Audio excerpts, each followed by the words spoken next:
नमस्कार, आप सभी का बहुत बहुत आपका स्वागत है, अभिनंदन है। देखिए, गेस्ट पेपर मैंने दिया था इसके पहले, उसमें कुछ सिलेबस से मैच नहीं हो रहा है, एक आध दो सवाल का डिफरेंस है। ये पेपर और भी कर्टेल्ड में दे रहा हूँ कि इतना पढ़ लेंगे काम आपका बन जाएगा। अब तो 75% सिलेबस भी हमारे पास आ गया है। और देखिए भाई साहब, कुछ आप भी काम कर लीजिए। आप देवता हैं, आप लोग देवियाँ हैं। अगर मान लीजिए कोई हमसे मिस्टेक हो जा रही है तो हम भी तो एक इंसान ही हैं। अब आपके लिए हम सिलेबस जाके नहीं देखेंगे, हम प्रीवियस ईयर का सवाल उठाएंगे और उसी से गेस कर देंगे।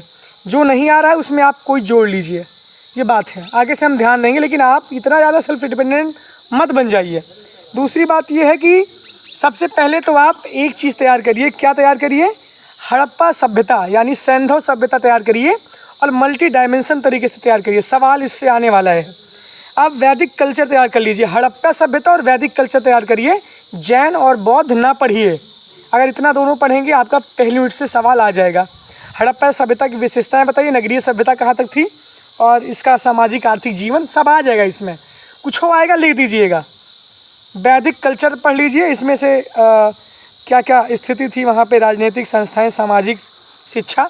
वैदिक कल्चर आप तैयार करेगा। हड़प्पा और वैदिक में वैदिक मोस्ट इम्पॉर्टेंट है, ये भी बता रहा हूँ, लेकिन हड़प्पा भी इम्पॉर्टेंट अपने आप में है क्योंकि सिलेबस कर्टेल्ड है। दूसरी यूनिट से आप सिर्फ गुप्त पढ़िएगा, सिर्फ गुप्ताज पढ़िएगा बस, और कुछ मत पढ़िएगा।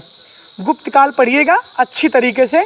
इसका गुप्त काल का वास्तुकला, शिल्पकला, चित्रकला यानी गुप्त काल की विशेषताएं बताइए। गुप्त काल स्वर्ण काल था।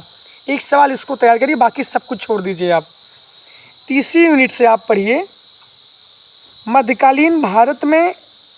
तीसरी यूनिट का मैंने बताया था इसमें, हाँ, भारतीय संस्कृति, मध्यकालीन भारतीय संस्कृति आप तैयार करिए तीसरी यूनिट से, और कुछ मत तैयार करिए। आप इतना तैयार करेंगे तो आपका काम बन जाएगा। और आपका सवाल ये है, भक्ति आंदोलन इम्पॉर्टेंट है आपके लिए। भक्ति आंदोलन पढ़िएगा इसमें। और दूसरा, मध्यकालीन भारतीय संस्कृति का सामंजस्य क्या था। दो सवाल मैं आपको तीसरी यूनिट से दे रहा हूँ। पहले यूनिट में 2 सवाल, दूसरे में सिर्फ 1 सवाल, तीसरी यूनिट में 2 सवाल।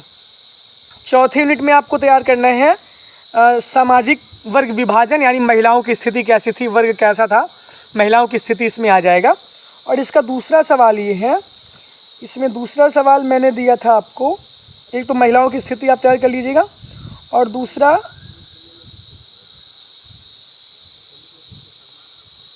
दूसरा इसमें तैयार आप कर लीजिएगा सामाजिक आंदोलन।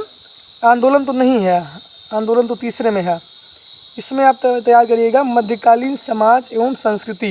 ये मैंने बता दिया है एक सवाल, मध्यकालीन समाज और संस्कृति में क्या क्या प्रयास किए गए थे, क्या क्या विशेषताएं थी। और इसका दूसरा तैयार करिएगा आप, हाँ, राजा राम मोहन राय इम्पॉर्टेंट है आपका। नव जागरण, सुधारवादी विचारों और आंदोलन के उदय में 19वीं शताब्दी की नव जागरण, और इसके साथ साथ राजा राम मोहन राय की भूमिका उसमें ऐड कर लीजिएगा। ये मोस्ट इम्पॉर्टेंट है चौथी यूनिट से। और 5वीं यूनिट का मैंने बता दिया, सिंपल सी बात है, शिक्षा का प्रभाव, इसका सामाजिक मूल्यांकन आपको करना है।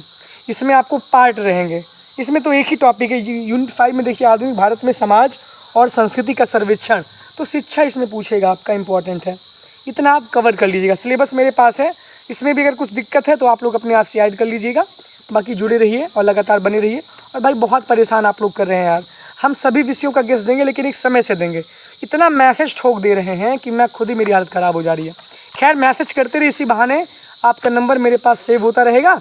नाम अपना ज़रूर लिख दीजिएगा अगर आप मैसेज करेंगे तो। बहुत बहुत धन्यवाद, बहुत बहुत आभार।